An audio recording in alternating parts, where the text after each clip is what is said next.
Yeah, I think sounds great. All right. All right. So we're back. It has been a long time. It's been a while. But here we are. Whew, man. There's so much that has happened since the last time we got together to chat. And there's no way we could cover all of it. So I feel like the most pertinent thing, more so than a 15-day trip to Japan or any of the number of amazing video games and TTRPGs that you have engaged with in that time, I think talking about DirkCon is like the thing that really, to me, kind of feels like the biggest thing that happened since the last time we got together. Yeah. So yeah, DirkCon. Let me grab the website for that and throw it up. Let's see. What did I put down? I didn't get like an actual URL for it. That would have been pretty cool. But we do have a website for it. Hold on. Oh, do you want to? While I'm finding it, you want to fill everybody in on what DirkCon was? Yeah. Yeah. Okay. So, resident friend and Discord mate Dirk had diagnosed with a pretty sad and terminal illness, ALS, and we're not sure how long he's gonna be with us. So in order to celebrate having such a great person on the server, we decided to throw out a con in his name, DirkCon 2025. It was going to be this weekend, May 2nd to May 4th. And we, decided to, as a Discord community, just have fun hanging out and, just participating and being a community. Let him know that, we're happy that he's part of the community, and also spread the word about ALS and just, as a community, have a good time with our great friend Dirk. And so that weekend, we sort of set up like a whole blocks, like 3 blocks of for the 3 days where people can GMs can set up games. We can even just set up gaming events, like not even running a TTRPG, but just hanging out and doing stuff. And we get one of our another great person who's part of the community, Nathan's. Oh man, why am I blanking on her name now? Haley from the Nathan and Haley show. Yeah, Haley, Nathan and Haley show.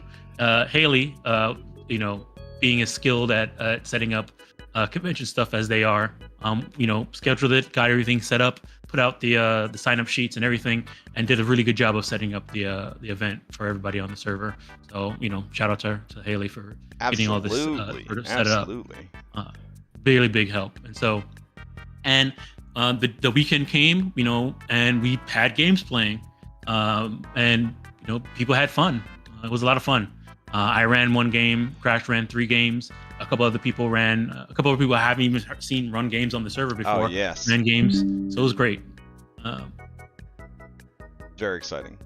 And as you can see on the stream, that's the sort of a infographic of what was going on the server. Broken Nerdy, aka Sam, really stepped up and helped kind of last minute hype woman promotional you better sign up, you better do this, get excited, which I think was great because Haley had the idea. I was like, let's do it. I tried my best to kind of lay out the groundwork before I left for Japan, but then I'm gone pretty much for the whole time after that. And I had every confidence that it was in good hands. And then the occasions that I would hop online and see people hyping it up and promoting it and trying to come up with different ways for people to sign up and understand the schedule, and it was great to see the community really kind of taking ownership of it and making it happen. And it got to the point where I just felt like a guy who had signed up to run stuff at a convention. I didn't feel like a person that was responsible for the convention, which was such a nice thing, because sometimes I could be that group project member that doesn't trust anyone else in the group project to do anything. And so I kind of want to have my hands on everything and my say on everything. And this was such a great opportunity to just kind of like trust like our friends in our community to take this amazing idea all the way to the finish line and like, you know, do the part that I was responsible for, but also just to know that it was in good hands the whole time. That just felt great. Yep. Yeah. So on that note, we came up with this idea, I think, a week before I left for Japan. And I had a lot of things I had to do, obviously, before I left the country for over 2 weeks. And so I signed up to do things, but I didn't do any. Yeah, we know. Yeah, I didn't do any prep at all, like at all, before I left for vacation, and I didn't do any prep at all on vacation. So like coming back and being like, it's crunch time, it was like 3 extra lives is kind of how it felt. Trying to it felt like 3 extra lives, soloing 3 extra lives, because I was like, I'm not asking, and like Sam's like, what can I do to help? And like, you know, like my wife's like, what can I do to help? And like my kid's like, what can I do to help? And like people are like, what can we do to help? I'm like, no, I've got this, it's fine. Cause like I felt so guilty about not getting any of the prep done ahead of time that I was like, this is my burden to bear. And it was kind of therapeutic, honestly. It was kind of therapeutic. But I was very proud of the work that I did in the games that I ran, and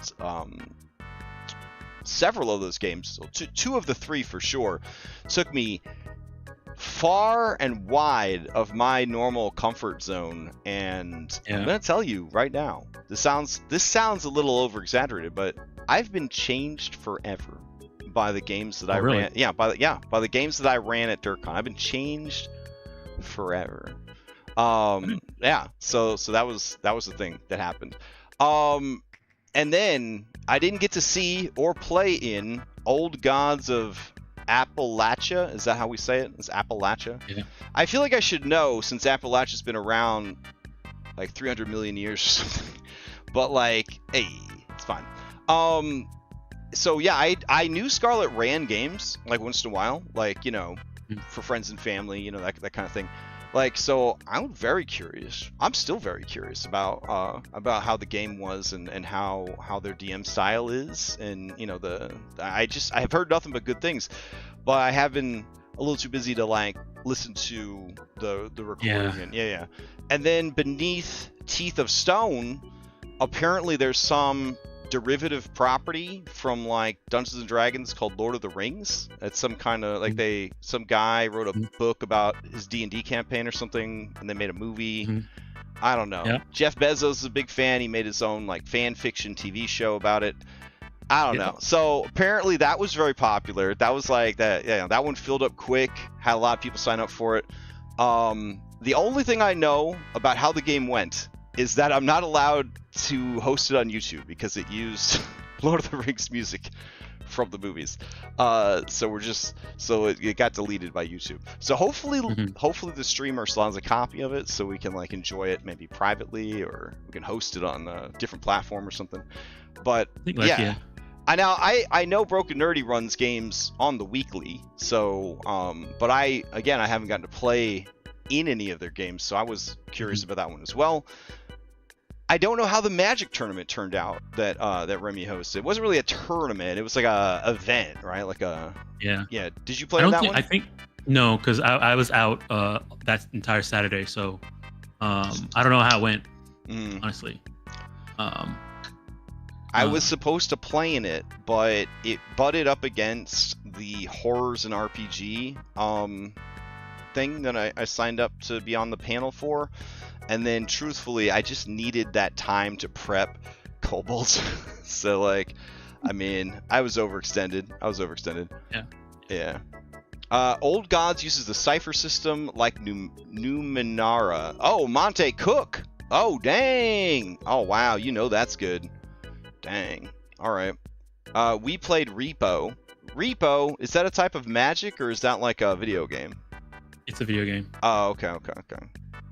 So Wait, was it my fault? Did I kill Magic Kingdoms by backing out?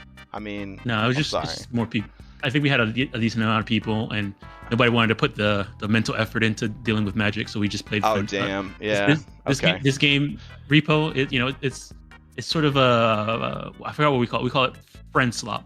Friend slop game. Okay, I kind of like that. I got you. All right. You will notice on this infograph that there are 5 opportunities to play Jackbox games, and I am sad because I didn't get to play any Jackbox all weekend. And I don't know if anybody did. I saw Haley and sometimes Nathan were in there waiting for people all weekend. But I have been told by people who messaged me that this was the worst possible weekend we could have had DirkCon on. Because I guess everybody had something going on this weekend, except for Lex, who somehow played in every single game and event, even ones that happened at the same time. Like, not 100% sure how he pulled that off. But yeah. Lex. I think at the end, we just like... People ask me, they're like, why would you have it so soon? It's like, well, listen... With ALS, time is of the essence. You know what I'm saying? Like we wanted this man to be able to play games, hang out, and have like a convention experience, and we wanted it now, not later. And I have no regrets that it was maybe a lot of pressure for people to get that stuff ready and rolled out in time. 100% worth it. 100% worth it. Yeah. I had a blast. I mean, I was only able to run one game. I watched the other ones, and it was a great time. Nice. And you had the famous power couple, Ness and Johnny, right? Yeah. Have you ever gotten to play that was my them? first time running a game for them, or being in any type of TTRPG. Yeah. Are you changed forever? I mean, they're really good. Yeah, like. They are phenomenal human beings. They are absolutely phenomenal. When I saw that they were going to be in Honey Heist, and also that my kid had signed up for Honey Heist, I was so happy for both myself and my kid, because my kid has heard about Ness and Johnny over the years, right? And they see some of the beautiful things that Ness and Johnny have sent me over the years. It's like, like, thanks for being an awesome GM, and here's like this thing we thought you'd really like. There's like this cool cross stitch of like all these like magic items and stuff like that, like this up on the wall. I mean, they are a part of my life, even though we only ever got to play in that one campaign together. I put their NPCs in all 3 of my Curse of Strahd games because I was so sad that I didn't get to be their Curse of Strahd GM. Like, that's how much I love these 2. And so like it was a real treat to see them participating and being a part of the event, and to actually be in one of my games was great. So I was very happy about that. Yeah. And apparently you really sold people on the Starfinder. What was this adventure about? Tell me about this adventure. Okay, so the way this adventure was, it's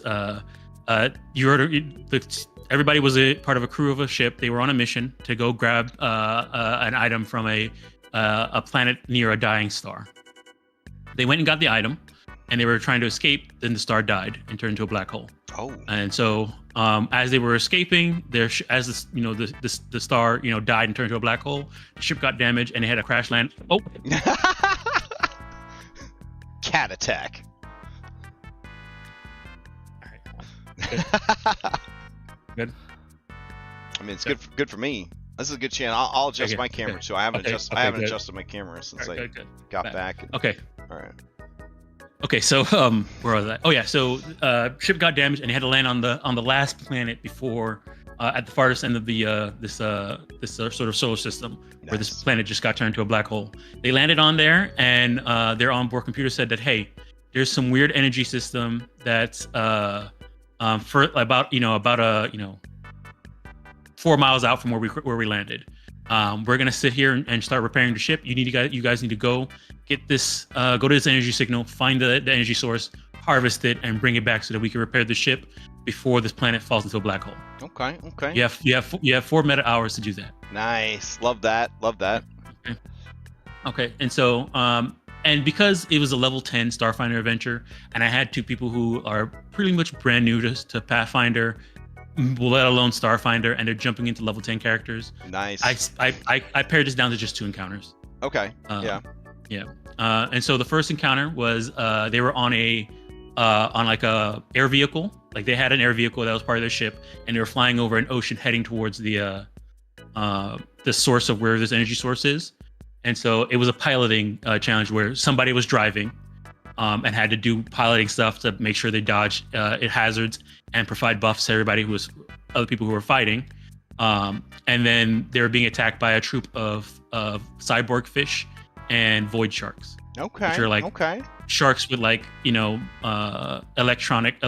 electric claws and teeth that are like producing electricity and messing with gravity as they, go next to people. And these are creatures that normally exist in space that were drawn to the black hole event, essentially? Yeah. Oh, okay. Yeah. One, the planet was, so there's two things in my back, the like lore for this place is that this planet was used as an experiment at some point where they were experimenting on all the wildlife. And so there's a lot of cyborg animals all over the place. Like one of the combats they're gonna have that I cut because we had so many new players was they were gonna fight a bunch of dinosaurs that had like integrated lasers and stuff like that. Love that. Always love Dino Riders. That's good stuff. Yeah. I went to Dino Riders and was picking up art from there and photoshopping the people out of it so that I just have the dinosaurs. Don't worry, with lasers. We got extra life. We got extra life this year. Yeah.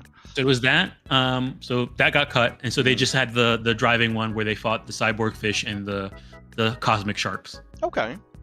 And then, so they did that, and it was pretty cool seeing. We had Johnny was playing the pilot, and he was playing a mechanic who has like a pet drone, and the drone is like a big giant tank fighter drone. And so while he was piloting, he was also able to spend one action to have his drone do stuff. So he was still able to participate in the combat while also being a pilot, which lucked out for me because he would end up being the pilot. I made sure that character had the good piloting skill. Nice. Okay. So it went really well. I think they had a good time, dealing with doing piloting stuff and fighting troops because I made the fish like a school of fish that were a troop. So that worked out. And then after that, the second encounter was they made it to the area where the energy source was. The energy source was like a cosmic storm happening. So this area it was a really cool afternoon maps area where there's like a big canyon with like a bunch of little pillars that you could walk across and like a rope bridge on it inside of like a sort of a lightning storm. Oh, very cool. And so they were inside there, they were in the lightning storm and I made it so that when they get into the area where the storm is, gravity stops working. So they're considered untethered. Oh, nice. Okay. Which is a debuff that happens in Pathfinder. They have rules for being in 0G and stuff like that. So that happened, and then they ended up fighting a cosmic wyvern, which was I took Raydal from very nice from Monster Hunter. Look at all those scars, Dom. Look at all those scars. Was it arc tempered? Or arc tempered? No. No. Okay. It was just a regular one, but right. It wasn't actually raid out because I changed everything from electricity to force damage and made it so that it warped sort of, time around it. Considering the black hole theme and all that stuff. Right. Yeah. It had an ability where if you shot it with like a laser or like a ranged projectile, it will warp gravity around it and it will slingshot it to somebody else. Nice. Every once in a while it'll teleport to people, and then they fought that, and then also had the hazard of the storm raging. So, and the storm would do, had a routine of like different saves they had to do at the beginning of each round that did something, and then also send like errant debris at somebody, and the errant debris did a lot of damage, and they had to worry about that. Nice. And then there was areas where the energy source they needed to harvest was from the storm. There was a bunch of little like lightning orbs around the place where they need to go to spend 2 actions, do a check to absorb the energy and harvest it, or let the monster eat the energy, because the monster can eat the energy to heal himself a little bit. Yeah. And then if they kill the monster, the energy's inside the monster, so they have to take the monster back. Ah, okay. So whichever way, if they decided to focus down the monster, then they focus on the monster, and then they harvest the stuff from the storm. If they start focusing on the monster's going to eat stuff from the storm, and then once they kill the monster, then they have the stuff they need to get out. Got it. Okay. Yeah. And so they fought the monster. It was a close call. At the end of the day, the storm took out the monster. Okay. It died. It died to a mutual environmental hazard. Yep. Nice. Okay. So like it landed on. So the way it works is that at some points there's like a lightning strike that happens on all the pillars. Yeah. Over there, whenever somebody's landing on the pillar, and it had on its last turn, it like lined up a perfect breath weapon. But to line up that breath weapon, it had landed on a pillar. Oh, took a calculated risk. And then it rolled over to the next thing, and it had to do the lightning storm. The lightning struck the pillar. It failed it passed its reflex save instead of critically succeeding, and took half damage, and a half damage was enough to kill it. Incredible. Love that. Yeah. All right, man. That sounds good. Sounds really good.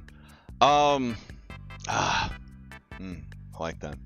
But running Starfinder again makes it so that I think Starfinder is going to be my system when it comes out, because I can get my fix from Cyberpunk and my fix from Pathfinder all in one. I was thinking about that. You know what I mean? Like that if you only wanted to keep track of one system, and I'm going to defend you and me right now because, I mean, I think we deal with this a lot where people are like, what's the big deal, guys? Just run a bunch of different systems. It's fine. So outside of wanting to keep one rule set correct in our minds, right? And not having to shift gears all the time and remember this rule system for this and that rule system for that.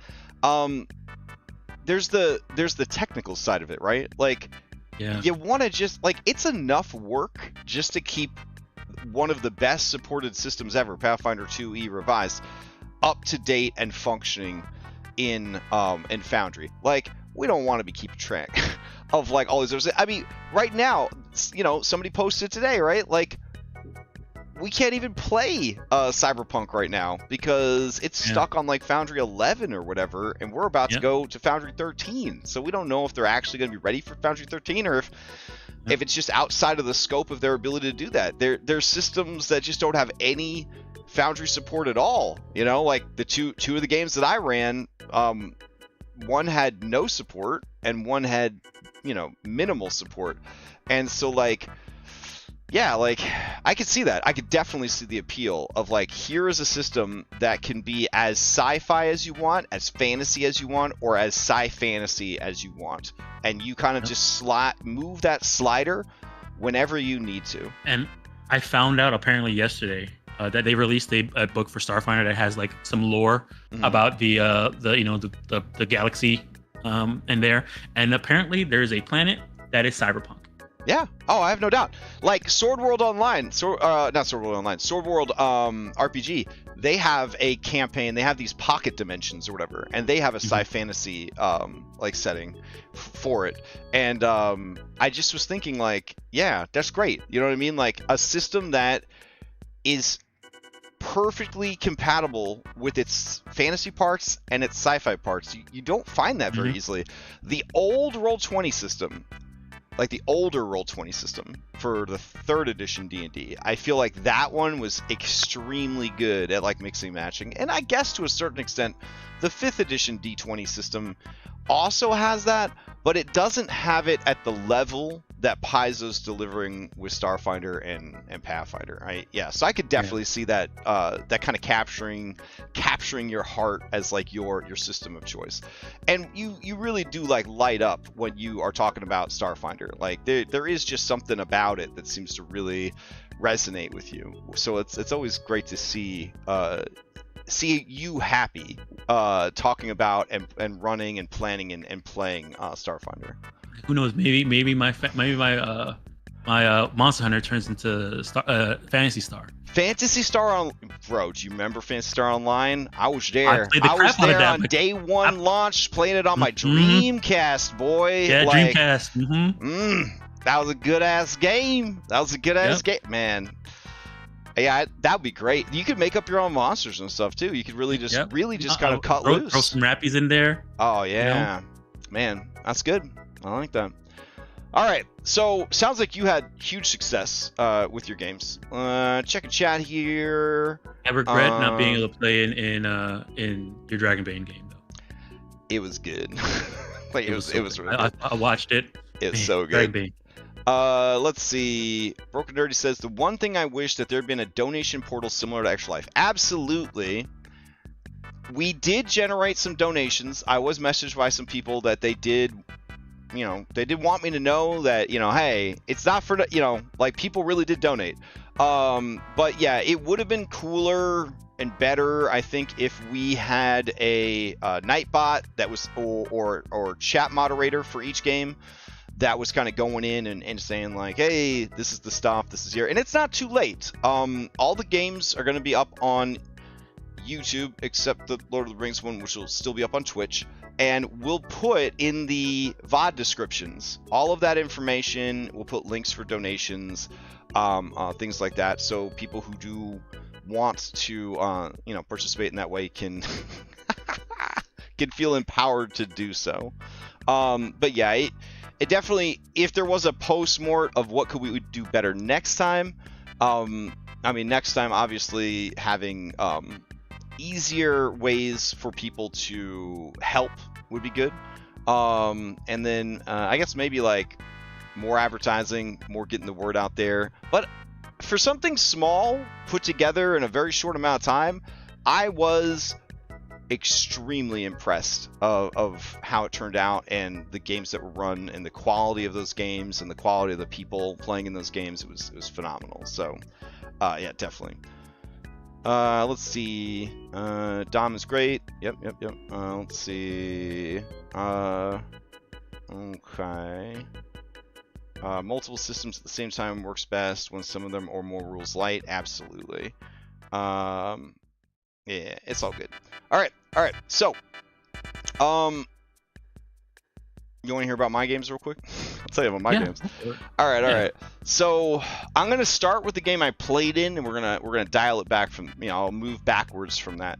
So I played in Transformers TTRPG, run by Caden X, who's also Rat Prince, who's also Brandon, and he loves Transformers in like a religious way. And like, he's my friend, and he really I know he loves Transformers. And you and I, the last podcast we did, we were looking it up. We're like, how bad can it be? There's got to be some Transformers games out there. Nope. So he worked really hard. I could tell he put in not like Red Kobold level of prep, but like pretty close. He put in a lot of prep. It was really cool. Very cool minis. He made a special macro that made that burp burp burp sound when we would transform. Like, a lot of cool shit. He made assault characters. Very nice. I did make good on my promise. I learned how to play before the game, so I did know how to play on my own. I did learn how to play. I think the rules are a disaster. I think that is the reason that people don't play this game, because the property is extremely dope. Like Transformers, like it's iconic. Do you know what I'm saying? And like, you can tell that the people writing the game love Transformers, and that Transformers is also a religion for them as well, right? But I don't know if it's just like the IP usage situation, the license. They had a game system and they just started strapping Hasbro IPs to it, and they didn't want to change anything. I don't know, but like, it's like the worst version of 5th edition D&D I've ever seen. And I was just like, this is rough. Like, this is a rough situation. Like, the dice are just too swingy. Like, maybe I've just gotten too used to the tighter math of Pathfinder, but like, imagine the swinginess of like normal 5e, but more so, because instead of having flat modifiers to your rolls, your modifiers are dice. So if you're like, so the better you are at something, the more bonus dice you add to it, but you don't actually add a flat bonus.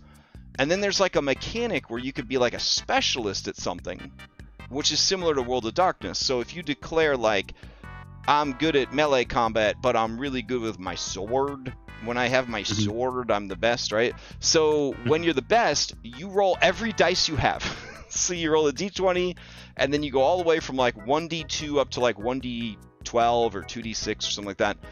But then you take the 2 best dice rolls that you rolled and that's the result. So you just have more random chances. Dice. Yeah, it's just more random chances to get the best number, rather than just like flat, well balanced modifiers. So like there was a lot of things that I found myself bouncing off of in the system, and there was a lot of just like mechanics and like sub mechanics that I wasn't sure like why they decided to do it. Like does this work good with My Little Pony and that's why it's here? Does this work good with like G.I. Joe? Is that why this here? Because like it just didn't feel like it didn't make sense for Transformers to have that rule.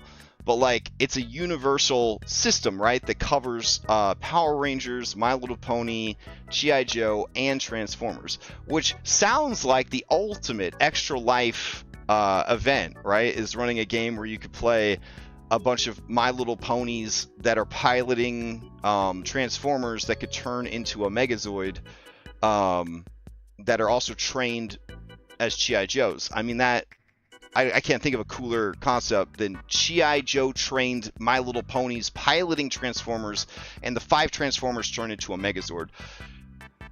Right? So if the system could support that, maybe it's worth it, but I felt kind of bad because I have seen like Red's Lancer games, and it just feels like that would be better for Transformers. Like it would just be better because it's got a big robot system. It just seems like that's right for Transformers. Like I've seen a lot of other systems that I think would do right by Transformers that this system isn't. But we had a good time. It wasn't streamed. Canucks wasn't feeling very good. I think I believe he got food poisoning like the night before. He still wanted to run it, but he was sick, and like, you know, we didn't want to be like, well, we'll stream it and everyone can hear how sick you are.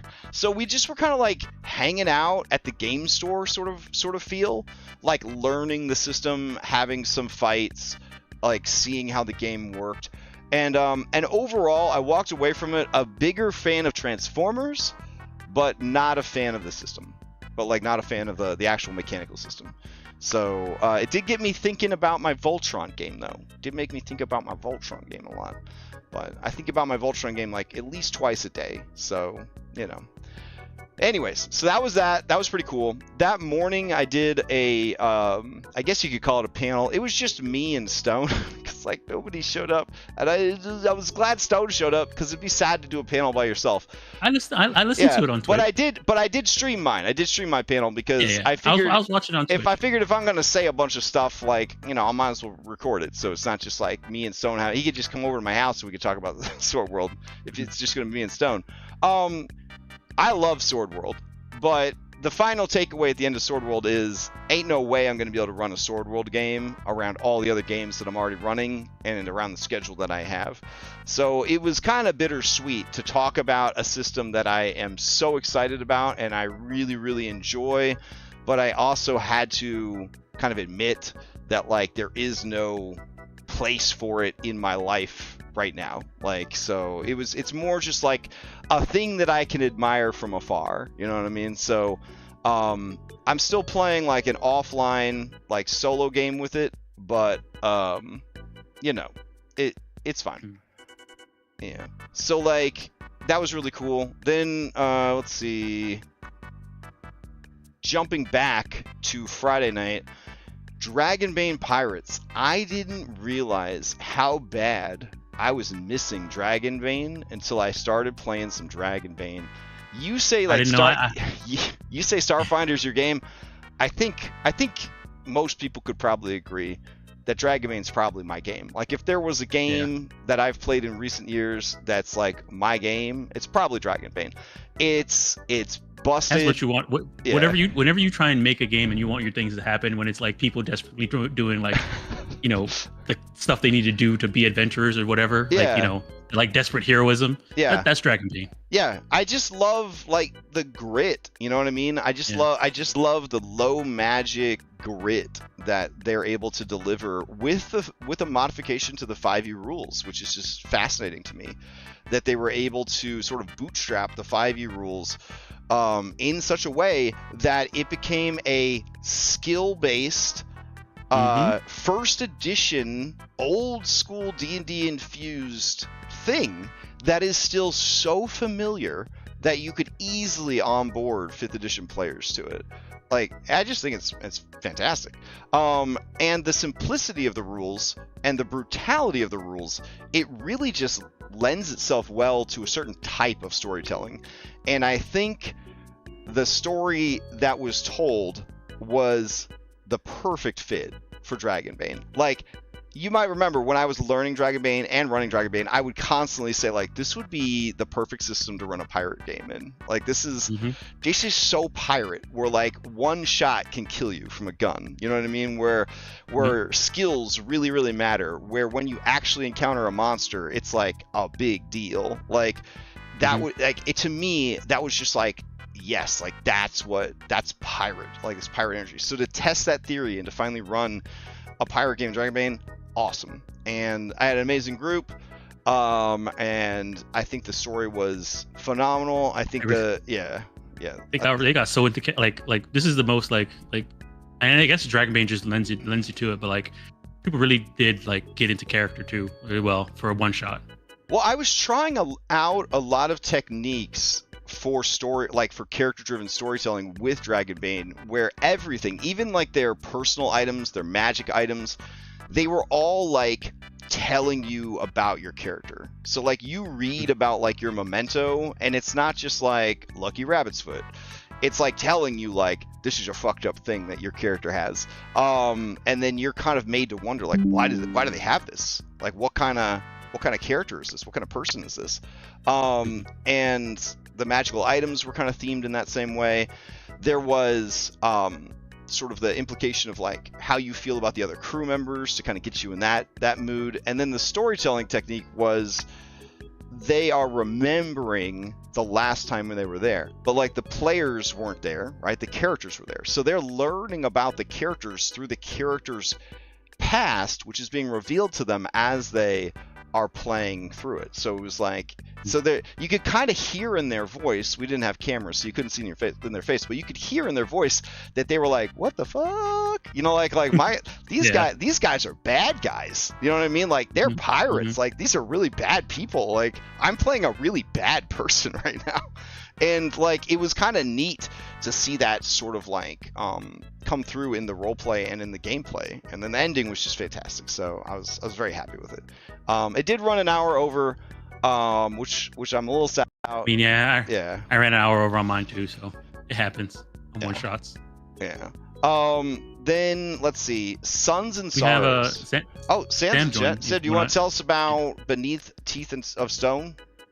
Yeah, sure. Okay. Feel free to use the video of me on my porch. If not, that's cool. Yeah, no, it was fun. Sorry, I forgot to swap music over to the non-copywritten one, so people can't watch it. That's my bad. That's all right. I had whole playlist set up. Forgot. They can still watch it on Twitch, I think. They can still watch it on Twitch. Yeah. So, but it was really good. Not unfortunately, but we got a little bit bogged down in trying out some of the new rules, so we didn't roll into initiative. It was a 5e game. Didn't roll into initiative once. That was fun. I don't know if people enjoyed it or hated it on that aspect of it. But yeah, it was pretty good. They got to play as Riders of Rohan, sent out to do pre-scouting on orcs in the White Mountains, and whether or not they're going to basically just go up and try to kill them all, or do some sneaky stuff and then report back to the major army, which they ultimately did. They ended up sabotaging the orcs, getting them to fight each other, lighting them on fire, and then Dirk's character got to take an orc head, go back to the town, and dramatically reveal that they'd saved them all. It was pretty cool. Okay. It was just a familiarity with the system, familiarity with lore. Some of us are bigger Tolkien nerds than others. Yeah, but it is one. How did that impact gameplay, right? Like I frequently worry about running like Star Wars games and like Critical Role inspired games, and just games that where the fandom is like very strong fandom, because you are going to have those like hardcore lore hounds and diehard fans that either are going to actually their way through it, or they're going to get overexcited and start like just quoting the source material nonstop when you're trying to kind of keep the game going and the mood going. Was any of that like an issue during the game, or? Yes and no. I think we had a good mix of it in the game. Part of it was on me forgetting how much is and isn't common knowledge, and it was kind of, I didn't beforehand kind of do an inventory of, okay, everyone tell me what you know about Rohan, tell me what you know about this, and there could have been a bit more expediting of it. I do think there might have been an issue, and like I know Lex is in chat and like can hop in, if those who weren't as familiar felt intimidated or like somehow like, oh, I can't just make it up, because I mean honestly it's ultimately a game, it's our Middle Earth, we can do whatever we want with it. Right. Yeah. But that might have been on me. Scott and I talked about it afterwards because like he had been watching it, and it was one of those like maybe they didn't feel like they could jump in. So it's really just that level of check-in and remembering that my weird encyclopedic knowledge of fandoms is not universal. Gotcha. Yeah.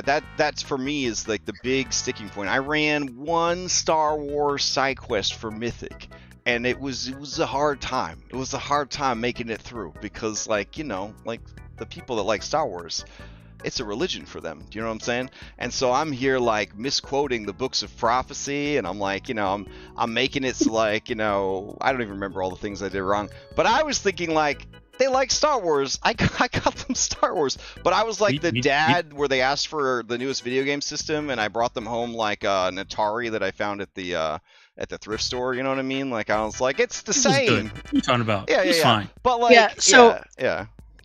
So just as an example of my level of nerddom, if you look at the little tiny rating all around my little Beneath Teeth of Stone that goes around the corner of that does say DirkCon 2025 in Rohirric.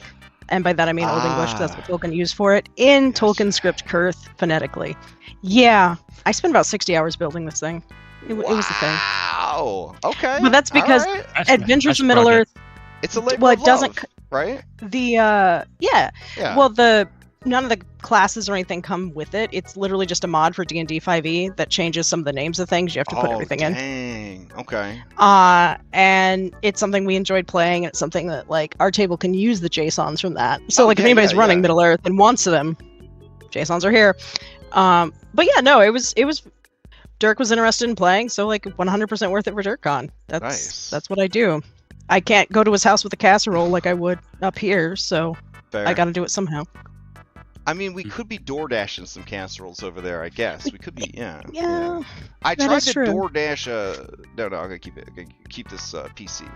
Anyways, needless to say, you can DoorDash that, but I realized it wouldn't be appropriate. So, anyways, but yeah, like that's cool. I'm glad that, I mean, 60 hours, like holy shit, like I'm right there with you on some of the prep that I did for these. I went way too hard out of just sort of it feels good to be doing something I have control over kind of deal.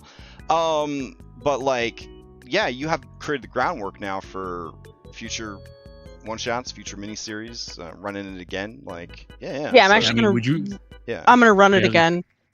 I think that's what we all need to do is understand that the hard work that you do on a one-shot is not that bad if you're willing to run the one-shot again. You know, like I think so many times we as artists, I'm going to call us artists right now, we craft this experience and then we put it up on the shelf and we're like, can't wait to spend 60 hours on the next one. And it's like, wait, what if you ran that again? Huh? Like, So the panel I did that like one person came to, was it Stone? Did he just about anatomy? It was not Stone. It was not Stone. All right. But for that, one of the things I talked about with one shots, it's over prepping and then just knowing when to throw things out. Because like I had whole combat encounters, but like looking at the pacing and the timing for everyone, it was like this isn't happening. Absolutely. Like I mean, they're enjoying the advice. slower vibes, and so then because like Jen was helping me with the horse stuff, we had whole horse combat stuff we'd built. And we're like messaging each other in the background, kind of going like, you know what, they're enjoying the vibes. Let's not try to rush it to get our content in. We'll just do it later, and then inflict it on 3 kobolds in a trench coat, like our like the gaming server with Scott. But yeah, and if other people want me to run Middle Earth stuff, it's now all there. Absolutely. Now all there. So yeah, Dom and I both ran an hour over, and we both cut content. Like, there was like I ended 3 combats in Dragonbane that I just immediately threw out the window because I was like, oh yeah, we don't need this. Huh. All right. Nice. All right. So then, there was the panel that Darby hosted with some of the, I mean, pretty much the greats, right? We had a lot of great people there. Help me out. Who was in the panel? It was Darby was the person. I don't know what any of the terms are. The facilitator, the mediator, Yeah. I don't know what the person in charge of a panel is. So it was supposed to be me. It was supposed to be Darby hosting, and he had questions for me and Leah. This is what draws you to adventure. Okay, yeah. Tell us about that one. So I missed it because I was. What? Yeah, I know. Damn. Bro. My Saturday was packed. I couldn't do anything on Saturday, pretty much until late, and then I didn't get back until like 8. So I missed the panel. But from what I heard, I think Remy jumped in. Okay. Help out. But from what I heard, it was good. Mm-hmm. I don't know if Darby or Leah and Chad could talk about it, but from what I heard, they talked about things that why they enjoy going on adventures or getting into an adventure for a TTRPG. I thought the panels, despite people not showing up quote unquote in person for them, I thought all of the premise was good, and the 2 that I was in, I thought were great, and the 2 that I heard that it was very useful content. If we did it again, post-mortem, I would have wanted all of the panels streamed. Do you know what I'm saying? Like, I definitely would have preferred all the panels streamed and all of the people on the panel having reactive images, and we kind of set up like a little stage for them and Streamlabs, so it kind of looks like they're all sitting behind a table or something, and it looks like there's a little audience watching them or something. I thought that'd be kind of cool. You know what I mean? To have something like that. But so the panel that I did join and was your Sword World one, and then I also joined Darby's PF2E, turning PF1E adventures conversion. Yeah. Yeah, that's like his which is really passion. Good. Like he works on that constantly. Yeah. Yeah. And so he was talking about that. It was pretty good. Ryan from Kazi, not Kazi. Quasi, right? Quasi, yeah. Joining, dealing with the, because he's working on converting some 2E stuff too, and right, because he's doing his first homebrew game, right? He's running his first homebrew game. Quasi Ryan is, right, and so that would be pretty relevant for him. Yeah. And so that one it's pretty good. It was good. Like there's a lot of stuff I didn't really know about in terms of apparently there's a lot of resources out there from people who are doing other conversions that like set up like tables like, okay, if you see this in a 1E adventure, it probably means this in 2E. There's a lot of different like sort of tables that are out there. I would have loved to have had that streamed, because that just feels like gold. You know what I mean? Like very valuable content. Well, I mean, it's even more valuable, I guess, because you had to be there for it. But yeah. And that but he did say that one of the biggest issues with the conversion is that a lot of people have taken on upon themselves to do some conversions. So it's a lot of like, okay, maybe this person converted just book 1, and this other person converted book 2. Oof. And this other conversion converted this other portion of book 1. And you kind of have to do a little bit of research of like picking and choosing where you want to take from other people. And not everybody uses the same system. Oh man, best example of that is people converting Red Hand of Doom to Pathfinder 2E and Pathfinder 1E. Like, that adventure is so appealing to the Pathfinder style of play, and I swear to God, you could probably Google it and find 20, maybe 30 different like full conversions of Red Hand of Doom to Pathfinder 2E or Pathfinder 1E. They're all going to be different. Like, they're all going to, like the decisions that are made about like how this person would be statted out and how this area should be, presented there. It's always going to be very, very different. Okay. Well, I was in the horror and TTRPGs one that Darby hosted, alongside, Mira, Quasi/Ryan, and who else was there? Was that it? No, there was. I'm trying to remember. Dang. I don't know. There's probably more people, but I wish at the end of the day, I wish that I had heard this panel before I ran my Curse of Strahd games, because when I introduced myself on the panel, I was like, well, I don't like horror, and I'm not a horror kid, and yeah, so I mean, I guess I'm here to kind of balance out everyone else who loves horror and loves running like horror-based games or whatever. But like, I learned a lot from them about horror in the TTRPG space, and that, yeah, and it's stuff that I kind of wish I had known, especially the stuff about like the stuff about player care. Do you know what I mean? Like, they were very like thoughtful about like how they approach running a game with horror, because as a medium, right, it's so much more intimate than making a movie or writing a book, right? It's like when you're reading a horror book, you can kind of set the book down and be like, whew, that's spooky. Or you could turn on all the lights, or you could read it at the park during the day, or you could like, you know, like you control the pacing that you're receiving the story, the place that you're receiving the story, right? You have total control, right, over that information coming in. And you run into stuff and you're like, ooh, I'm gonna skip ahead, that's horrible, I can't read this anymore.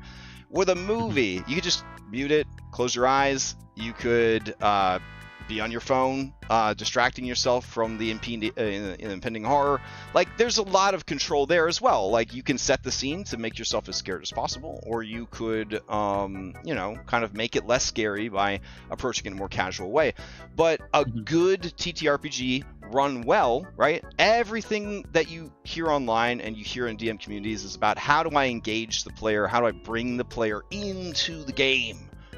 I want a virtual reality of these motherfuckers. I want to isekai them into the game, right? I want them to get pulled through the screen and they're in the world, right? So you're always like talking about things they see in the world and they feel in the world, and you're like going through their backstory and you're digging up all the most messed up stuff and you're scaring them, you're spooking them on it and all that. And it can hit people really hard, you know what I mean? Because you are manipulating them emotionally, right, and mentally to be as present for this horror as possible. And then you kind of have a bigger responsibility when you're delivering that horror, right? Because ideally you're trying to kind of bring them into it and make them experience it firsthand, you know, right? They're not watching a movie, they're not reading a book, they're living it, you know what I mean? And so that's a big responsibility. And I do feel that there were times where I have run horror in the past that I maybe was too spooky or too fucked up, or, you know, like pushed it too hard, because I want the players to be involved. I want them to be a part of the story.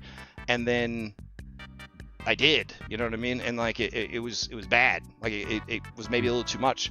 And then also about the pacing of it, right? Where like, a movie can be scary. It could be 90 to 240 minutes of horror where you just like, oh my god, is it over yet? Is it over yet? Because once it's over, and they get to move on with their life and they need to go, and they leave the horror behind, right? And the book is over, they set the book down and they leave.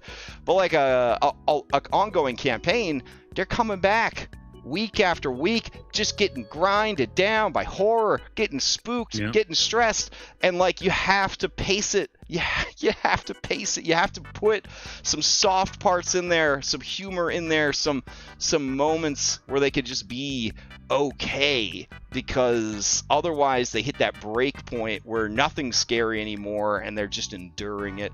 And those are like mistakes that I've made, and I made in the Curse of Strahd games, that, you know, I feel like this panel would have been so helpful to me. And again, it's another one that we didn't stream, and I feel like it would have been really good information for us to kind of get out there for people. But yeah, it was great.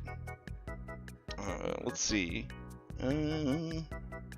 Lex is driving at the moment, but personally, I wish I had bigger connection to Lord of the Rings Tolkien, but that's on me. The one shot was good nonetheless. Okay. And then Brogadori says, I wasn't able to make a lot of the panels because I had to have some time to do stuff between games. Absolutely.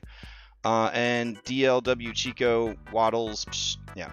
All right. So another game I ran was Sons and Sorrows. So Sons of Sorrows, I was working with my AI assistant. I was like, hey, I want to run some games for DirkCon. I want to run games that I never get a chance to run that I really love and I want to share them with people. And one of my favorite games of all time is Exalted. And Exalted is highest fantasy, because you're just gods. Highest fantasy Dungeons and Dragons with the World of Darkness D10 skill/stat pool system, right? Can't get any better than that, right? That's incredible. The problem is I haven't played the game in over 20 years, and the game has undergone a lot of changes since then. There isn't a lot of support for the game, and I didn't have time to relearn a game that had like 800 pages of rules. So I was like, especially not for a one-shot. So I was like, okay, well, let's get the vibes, and we're going to strap it onto a very simple system. Like, I want like a D6 system. Like, that's it. You know, you roll a D6, and we determine if you succeed or fail, how well you succeed or fail. Everything's controlled by just rolling a D6. So it was recommended to me to do Lasers and Feelings, which is a space opera game that utilizes two stats, your lasers and your feelings. And then whatever you do, the storyteller and the group, they kind of get, they get the vibes, and they're like, oh, that's definitely lasers, that's definitely feelings. And then you roll the appropriate stat, and then things happen, right? Things happen. And that's it. That's the whole system. And that was a little too simple for me. So I did strap on some additional stuff to that system to kind of make it a little crunchier, right? So like I threw in these fate points essentially that allow you to either re-roll or set up an ally for success. So you get like a dice pool system that could go up to 3 dice, and you can, like, if you roll the exact number on the d6 that is your stat, you do extra good. If you roll, on a natural 1, you do bad. Or sorry, if you roll a 6, a natural 6, you do bad. So there was like stuff at play to kind of like make it a little bit crunchier, but it was exceedingly simple. And then I added like a tarot deck system where you would draw a card from the tarot deck, and that would kind of direct the narrative, right? Like, this character gets attacked, or this character gets trapped in a bad flashback, or this character gets a boon, and then explain to us why they got a boon and stuff like that. The characters themselves were like 2 stats, the type of Exalted they were, which gave them 1 mechanical benefit that would impact the extremely limited rules that we just discussed, and then a description of their power. Just like, you do sad shadow magic, you do fate-based, like, fortune-telling oracle shit, you do fierce fire, based stuff, and so on and so forth. And that was it. Like, they got their characters, and they were immediately thrown into a series of linear scenes that they just navigated through, like, role-playing. It was all role-playing. And it was so different than anything that I normally run. There was just, it was like, they're gods, right? So the stakes for them aren't that they're going to die or anything like that. The stakes are that they're going to fail, right? They're going to fail to do their mission. They're going to fail to save the world, that kind of thing. And so removing the chance of the characters dying kind of changes the mindset of, like, what you're willing to do and what you're able to do. And they were like, well, these powers that we have are really strong. Like, what are the limits? And I was like, think of it like the wish spell in Dungeons & Dragons. There are the things that the wish spell recommends that you do, and you're always going to succeed at those things. And then, of course, you can always overreach. You can always overreach on that wish spell. And if you are overreaching, that's when things might get bad, right? That's when things might fall apart. So the further you want to reach, the bigger and more grand the thing you're trying to do, the bigger the penalty is going to be when you exactly, like, it's the magnitude of risk versus reward. Exactly. And that kind of controlled that narrative of, like, how big do I want to go here? Like, is this the time to go big? And the players were just coming up with shit that was so cool that I did feel like I was watching like a 1990s anime, which is to say I didn't really, even as the GM storyteller, 100% understand what was going on. But it was really cool. And like by the end, I feel like a lot of cool things happened and there was like a resolution, and I still not 100% sure what happened. So I do feel like it 100% hit the mark of being 1990s anime inspired, which was, you know, kind of where I was going with it. So so I was very happy with that.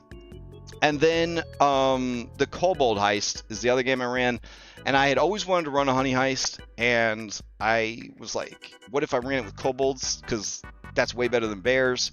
So that's what I did. I was very lucky because Foundry did have support for honey heist. Unfortunately, there were 0 options for editing anything. So wow. you pretty much just had to be like, when you see bear, it means kobold. When you see criminal, it means cunning. Like, you just had to do like some swaps like that.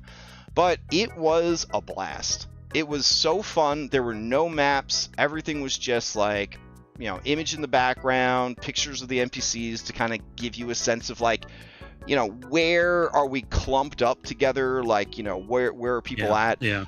It was just a lot of fun, you know, and like it was low to no stakes, right? Like you couldn't really die, you couldn't really lose your kobold, right? Like the honey heist mechanics. Technically, you can like lose your character if you get too much of one stat, you know, either too much bear or too much criminal. If you get too much criminal, you basically stop being a bear and you know, start wearing a hat and a carry briefcase, you pay taxes. And then if you go too bear, that's criminal. Yeah, if you go too bear, you lose control of yourself, you start going crazy, and then, you know, animal control has to come carry you away. So like technically you could die in honey heist, but we didn't want anybody to have to leave, right? So anytime people would like go too far one way or the other, they would just sort of like be a pain in the ass for everyone else, or cause issues for everyone else, or just be kind of removed from play for a little bit until, you know, we brought them back in. And I gave everybody like secret missions to do, and they were extremely funny, and like the people were like pulling them off, and they got really cool buffs that they got to use. The humor was so good that when people weren't muting their mics, you just could hear the gasping for air. Yeah, just the low wheeze. And every once in a while, when somebody's talking, they're like trying to talk through laughter. Right, yeah. I mean, it was just from the start to the finish, it was just fun laughs and japes and good times. So it delivered everything that I wanted it to deliver, and it was absolute joy to run. I would gladly run it or any other game again. It made me think that like Princess Heist could have just been a variant of Honey Heist, really. Nice. Yeah, you could have just had, you know, you're too much monster, or you're too much manipulator, or something like that. And, you know, if you go too far one way or the other, kind of like lose focus sort of thing. So like it really is an amazing system for a one shot to kind of like tell a story, especially a funny or fun story. Yeah, so it was good. When I said at the beginning of the stream that like the games that I played this weekend irrevocably changed me forever, I was not being dramatic. Like I want more like opportunities to tell stories like this where we are not bound as tightly by mechanics. You know what I mean? Like, yeah, when we're running Pathfinder or 5e, right, you got the rule of cool, right? You've got like the, well, this would be awesome, so let's do it, right? But like, I like the idea of like a system where like there are mechanics, sort of, right? But like the real goal is just to kind of get together, have fun telling a story, that sort of thing. Like, how sustainable is that for a long-term campaign? Unknown, right? But yeah. Is it possible to put elements like that into a very crunchy rule system? Could you, for certain scenes in a campaign, kind of toss out the dice and just kind of like, whatever happens, happens? Like, it becomes very arbitrary in my mind, because that becomes sort of up to the DM, right? And not every group is going to trust their DM enough or want the DM to be able to make those calls, right? And not every DM is going to want to have to make those calls. People that are playing Pathfinder 2e, they definitely want an impartial rule system that everyone has to abide by, and you know, the dice are telling the story, and we are telling a story as the dice tells us what the story is. And there's definitely art and joy to be found in that process. I don't know if you could shift gears once in a while in a crunchy game like that and say, hey, in this particular scene, we're switching to something a bit more ephemeral. You know what I mean? Like, maybe that's what skill challenges are. You know, a slightly less crunchy situation. I mean, it's essentially like the end of my one shot when I was looking at time. Instead of doing the combat encounter, I just rolled it into the skill challenge and told everyone, like, you know, it's the joke of like, this is the bullshit me hour. Mm-hmm. Like, tell me what you want to do. We'll make it work.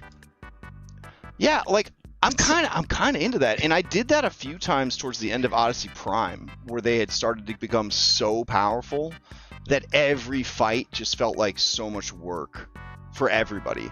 And so we really started turning like any opportunity into narrative skill challenges, essentially, to acknowledge like they had become so strong that any normal fight wouldn't be worth setting up, and then any major fight would be a huge investment of our time and effort, right? So I definitely think it's something that could work. Yeah. I think it's also, I don't know if before like I started listening to it, if you guys talked about the Old Gods of Appalachia at all. I didn't get to watch it. Scott played it and I got to hear about it. But that one, the Cypher system and a lot of systems emphasize the idea of like the heroes are competent. Mm-hmm. And that's something I think both 5e and Pathfinder, sometimes you get in the habit of, well, you got to roll for everything. Yeah, I got to roll kind of like, the ladder. Do you? Yeah.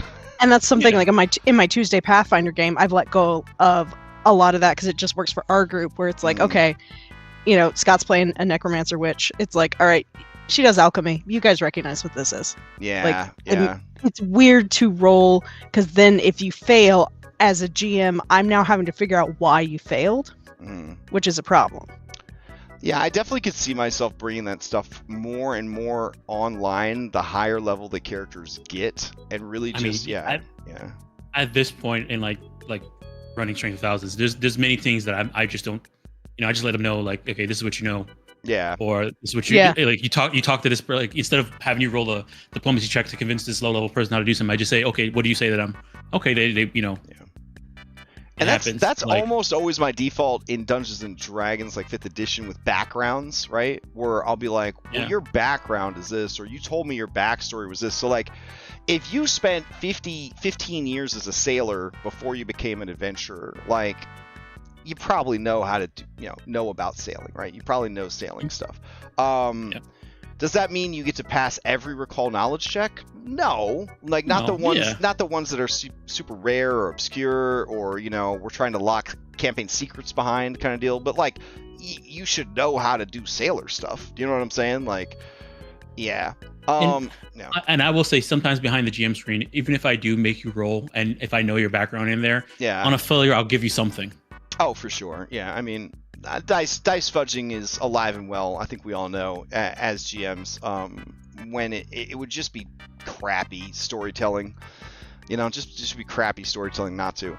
I think with Pathfinder 2, the longer a game goes on, like, the less and less I want rolls for anything. But it's like, I don't mind kind of hounding them for rolls at the lower levels. One, if they're new to the system, I think they need to know what the system is really like, right? And that gives it an opportunity to sort of see just how many different tests and skills and checks and rolls are involved. And then maybe, like, as they get higher in level, we all kind of acknowledge that competency, and then we kind of pull back from that, those smaller, like, micro checks kind of thing. So, yeah. But overall, yeah, it's definitely something that I've kind of carried with me since that weekend, of, like, opportunities to focus more on narrative storytelling, narrative play, Still in crunchy system, give the crunch an opportunity to shine. Give the players who embrace that crunch and are proud of the builds that they make and the combos they come up with. Give them opportunities to kind of show off and indulge in that and see Big Dick Number appear, like that kind of thing. But I think for me, I don't think I'm ever gonna be able to run a game again and not think about like how easy and good it felt to run a narratively driven game that was at no point like slowed down by mechanics. Like the pacing was so good because everything just kept happening and like moving forward. So like I'm gonna be like of both worlds now, trying to find that balance. Whew. All right, so we are actually at time. Anybody have closing stuff they want to say about DirkCon 2025? It was a great time, and I'm really glad Dirk joined our server because he's been a blast, and this con is also just an extension of how good how good of a boon he has been for the server. So absolutely, yeah. Life is weird because I remember I talked to Will a lot about my games because Will's no longer in any of my games, so I can kind of talk to him a bit more candidly behind the scenes about all y'all. And he's tight-lipped, you know what I'm saying, unlike his characters. And I told him, I said, man, this Dirk, it's like a dream come true, bro. He's like an old school gamer, but like with a real open mind. He's just got a big heart. He brings like a good attitude to every game. He's got great ideas, and it's just such a pleasure to see these younger players like Muffin getting to like interact with this older veteran player, and like the two worlds collide, and you just see something new. And I said, he's always gonna be in my games as long as he applies. He's gonna be in one of my games. And then like a few weeks later, he's like, yeah, I got ALS, and I'm like, oh, okay, that hits me really fucking hard, bro. All right, well, we're gonna fucking do whatever we can to make this still fun and keep gaming, and like, fuck all that, dude. Like, you're staying in my games, and we're gonna keep telling stories, and we're gonna keep playing games. Like, what else are you gonna do? Yeah. So it was bittersweet. It was so fun to play with Dirk and to have this experience. And it was also really sad, right? Because like, I mean, the fact of the matter, right, is this is a terrible thing. And so it was such a real human experience, right? Of like there being like joy in sorrow, right? And finding joy and finding things to celebrate even in the face of terrible stuff. And so I mean, he was asking after the thing, like, why would we do this? He's just some guy. But like, Dirk, you gotta understand, there's not a lot of nice people out there. Like, people are jerks. Like, being a nice guy matters. Do you know what I'm saying? Like, and just by being a nice guy, and just by being you, and just bringing your best self to the table every time we play, that's all it took. Like, that's all it takes for people to want to let you know that you are appreciated and the kind of person you are is appreciated. So please take that with you and understand that like it was nothing. It is as nothing to do something like this for someone who is as good and as fun and as friendly and kind as you are. So all right. Oh, I see you in chat there, man. I wish I had more time to game with all of you. Played some of my best games here. That means like everything, because I've been playing games for like 30 years, and I'm gonna tell you what, I feel the exact same way.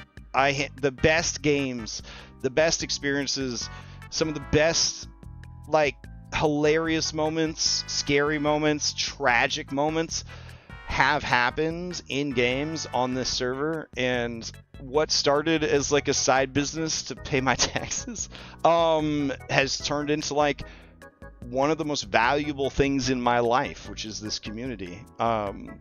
Like, the friendships that I've made, the friendships that I've seen forged on the server, and just the ability to connect with people and help people, because TTRPGs are a medium to process, right? Like to deal with things, to escape from things. And so to know that we have created this place that is so beneficial to everybody, I mean, that's why it's so valuable to me. It has nothing to do with money. It just is this. I would never want anything to happen to this community. Like, I just want to stay healthy and keep growing. And yeah. And you have to know that you've left a mark on our community. So obviously, even when you're gone, you're not really going to be gone. So yeah. All right. Well, I got date night, so that's it for this week. Yeah. Next week, who knows? Who knows what we'll talk about? We don't plan this stuff. And then tomorrow I am going to start talking about, it'll probably be like a stream series. I'm going to talk about my trip to Japan and like planning it, executing it, trying to do all that with ADHD and the unique challenges that presented, especially traveling to Japan, and just the things that I was able to see and the experience. And I just want other people to have that knowledge. I wish I had had time to make such a series before Muffin left for Japan, because Muffin is struggling right now. They're not having the best time in Japan like I did, and I wish I could have given and imparted that knowledge to them before their trip, but I just was too tired and too much going on. So I want to make sure I put that info out there for anybody else that could benefit from it. All right. Yeah, anything else for us, Tom? No. So, happy Mother's Day to all the mothers for this weekend. Oh, it's true. It's true. Especially Lutheria. Always number one mom. Number one mom. Maybe? I don't know. She's number one mom to me. Anyways. All right. I'm gonna go.